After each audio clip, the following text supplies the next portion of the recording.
Bismillahirrohmanirrohim. Allahumma srohli sodri wa yassirli amri wahlul uqdatam min lisani yafqahu qawli. Assalamualaikum warahmatullahi wabarakatuh.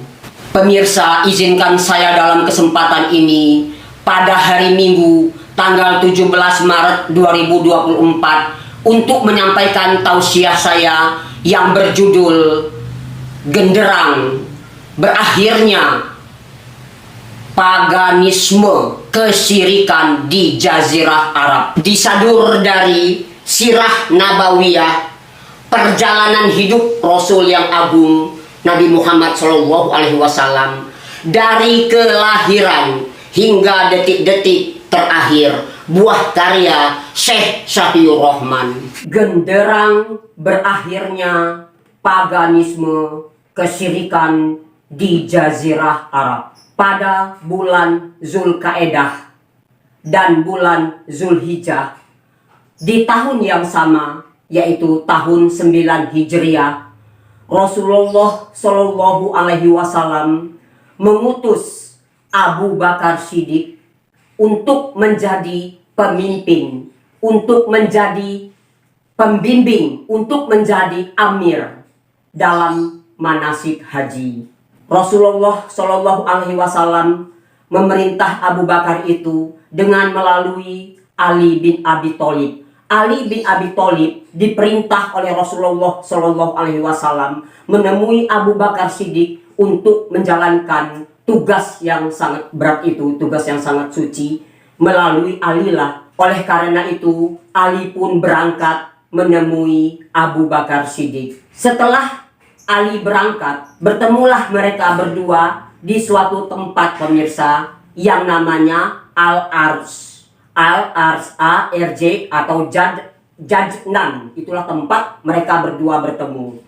Ketika bertemu itu, Abu Bakar Siddiq langsung bertanya kepada Ali bin Abi Thalib, "Wahai Ali bin Abi Thalib, engkau diutus oleh Rasulullah Shallallahu Alaihi Wasallam datang ke tempat ini. Apakah untuk menjadi pemimpin? Apakah untuk menjadi pembimbing? Apakah untuk menjadi amir dalam manasik haji?" "Tidak, wahai Abu Bakar. Aku diperintahkan hanya untuk menjadi pengikut." "Oh begitu. Kalau begitu, mari kita berangkat. Kita laksanakan perintah Rasulullah tersebut." Berangkatlah mereka berdua, pemirsa. Abu Bakar Siddiq pun menjadi pembimbing manasik haji. Abu Bakar Siddiq di situ menjalankan tugasnya sebagai pembimbing, sebagai pemimpin, sebagai amir di manasik haji tersebut. Adapun Ali bin Abi Thalib di situ dia berdiri di dekat Jamrah.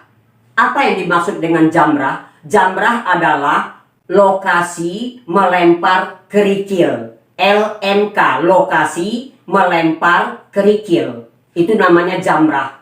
Nah, disitulah Ali bin Abi Thalib berdiri. Nah, Ali bin Abi Thalib menyampaikan, mengumumkan apa yang diperintahkan oleh Rasulullah Shallallahu Alaihi Wasallam. Jadi berbagi tugas, pemirsa. Tugas Ali adalah berdiri di dekat Jamrah. Jamrah adalah lokasi melempar kerikil. Apa yang dilakukan oleh Ali di Jamrah itu? Mengumumkan, pengumuman, pemberitahuan dan sebagainya itu. Apa yang ia sampaikan adalah apa yang diperintahkan oleh Rasulullah Shallallahu Alaihi Wasallam. Adapun Abu Bakar Siddiq, setelah dia mengadakan manasik haji itu, setelah membimbing dan sebagainya, kemudian Abu Bakar Siddiq mempersiapkan utusan-utusan, di mana utusan-utusan ini nanti akan berangkat ke tempat-tempat tertentu ya untuk menyampaikan apa yang diperintahkan oleh Rasulullah Shallallahu Alaihi Wasallam. Jadi Abu Bakar itu mengumpulkan para sahabat, ditunjuklah utusan-utusan ini. Nah, ini yang harus kamu sampaikan nanti kepada semua kaum muslimin, kepada khalayak ramai. Ini adalah perintah dari Rasulullah yang diutusnya kepada aku. Itulah pekerjaan yang dilakukan oleh Abu Bakar Siddiq. Mereka berbagi tugas. Ali tugasnya di lokasi melempar jumroh, melempar kerikil tadi di Jamrah, lokasi melempar kerikil. Abu Bakar Siddiq mempersiapkan para utusan yang akan datang ke pelosok-pelosok penjuru-penjuru Jazirah Arab. Pengumuman ini pemirsa merupakan yang tadi saya katakan judulnya, yaitu genderang berakhirnya paganisme, kesyirikan di Jazirah Arab. Kemudian setelah itu turunlah surat Bara'ah, surat At-Taubah. Turun surat At-Taubah, Bara'ah tadi. Ini mengenai isinya daripada surat itu adalah tentang pembatalan perjanjian perdamaian. 3P. P3. Pembatalan perjanjian perdamaian. Adat istiadat bangsa Arab.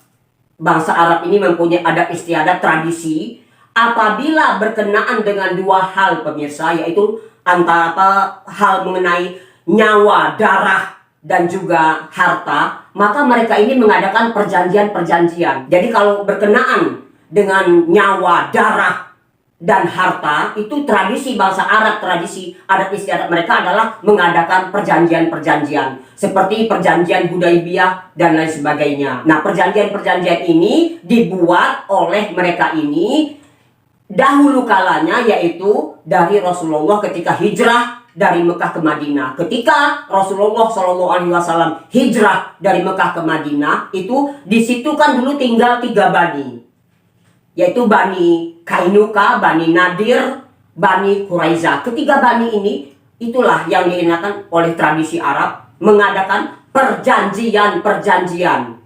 Perjanjian-perjanjian ini dibuat oleh orang-orang Arab berkenaan dengan dua hal tadi. Namun pemirsa, selalu mereka yang ingkar janji. Seperti halnya tentang Bani Kainuka tadi.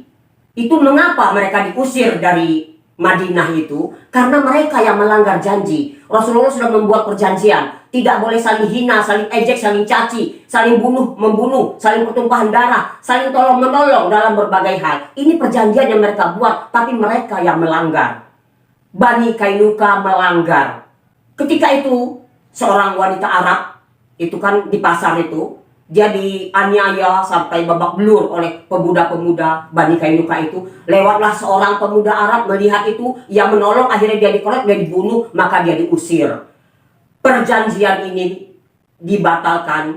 Mereka diusir oleh Rasulullah karena sudah terlalu sering terjadi pembunuhan-pembunuhan, perkelahian. Mereka yang ingkar janji. Begitu juga dengan Bani Nadir. Ketika Rasulullah SAW beserta para sahabat datang ke perkampungan mereka dalam rangka usaha perniagaan, Rasulullah akan dibunuh oleh mereka-mereka. Karena itu turun surat Al-Maidah. Allah memegang tangan-tangan mereka. Yang ya ayyuhallazina amanu zkuru nikmatallahi alaikum iz hamma qaumun ayyabsutu alaikum. Itu turun, Allah memegang tangan-tangan mereka. Mereka pun diusir. Percobaan pembunuhan atas diri Nabi. Kemudian juga yang terakhir Quraizah, itu dia diusir karena dia melanggar hukum perang. Ia berkhianat, ia ingkar janji ketika perang sedang berlangsung. Oleh karena itu yang dijatuhkan adalah hukum perang. Semua mereka yang ingkar janji, yang mereka yang berkhianat itu dihukum pancung, anak dan istri ditawan. Jadi mereka yang ingkar janji, itulah sebabnya turun surat At-Taubah. Bara'ah itu dengan isinya itu mayoritas adalah mengenai pembatalan perjanjian perdamaian. Perjanjian perdamaian yang dibuat oleh mereka sendiri yang ingkar janji. Itulah sebabnya dari kota Madinah ketiga bani ini diusir ketiga-tiganya. Penyebabnya mereka ingkar janji. Begitupun terjadinya peperangan-peperangan besar.